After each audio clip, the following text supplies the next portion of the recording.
നാട് ഭരിക്കുന്ന ഒരു പാർട്ടി, ആ പാർട്ടി പറയുക നിങ്ങൾ ആളെ കൊന്നോളൂ, സംരക്ഷണമായി ഞങ്ങളുണ്ട്.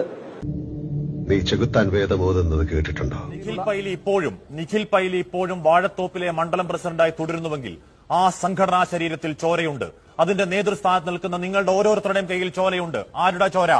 21-കാരൻ ധീരജിന്റെ ചോര. ശ്രീ രാഹുൽ മാങ്കൂട്ടത്തിൽ ഒരു ട്രെയിൻ ക്രിമിനൽ അല്ലെങ്കിൽ എങ്ങനെയാണ് ഒരൊറ്റ ഒരു മനുഷ്യനെ കൊല്ലാൻ കഴിയുക? നിഖിൽ പൈലി ട്രെയിൻ ക്രിമിനലാണ്. രാഹുൽ, ഒരു 21-കാരൻ മരിച്ചാൽ, ഒരു 21-കാരൻ ക്യാമ്പസിൽ മരിച്ചു വീണാൽ എനിക്ക് ധാർമ്മിക രോഷം ഉണ്ടാകും രാഹുൽ. അത് SFI-ക്കാനാവട്ടെ, KSU-ക്കാനാവട്ടെ, MSF-ആവട്ടെ, ആരാവട്ടെ, ഒരു ചെറുപ്പക്കാരൻ പയ്യൻ നാളെയുടെ ഭാവി വാഗ്ദാനം ക്യാമ്പസിൽ കുത്തി വീണാൽ ധാർമ്മിക രോഷം ഉണ്ടാകും, വേദനയുണ്ടാകും, രോഷമുണ്ടാകും രാഹുൽ.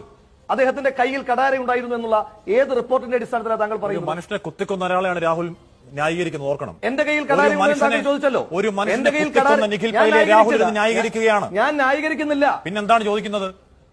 കൊള്ളാം.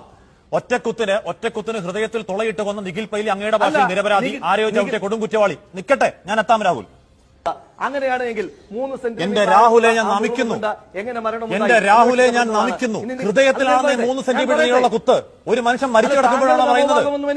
ഒരു മനുഷ്യൻ മരിച്ചു കിടക്കുന്നു. ഒരു പയ്യൻ, ഒരു 21-കാരൻ പയ്യൻ ഹൃദയത്തിൽ കുത്തേറ്റ് ചേതനയേറ്റ് മരിച്ചു കിടക്കുന്നു. അവന്റെ അച്ഛനും അമ്മയും പുത്രദുഃഖത്താൽ കരയുന്ന മണിക്കൂറാണ്.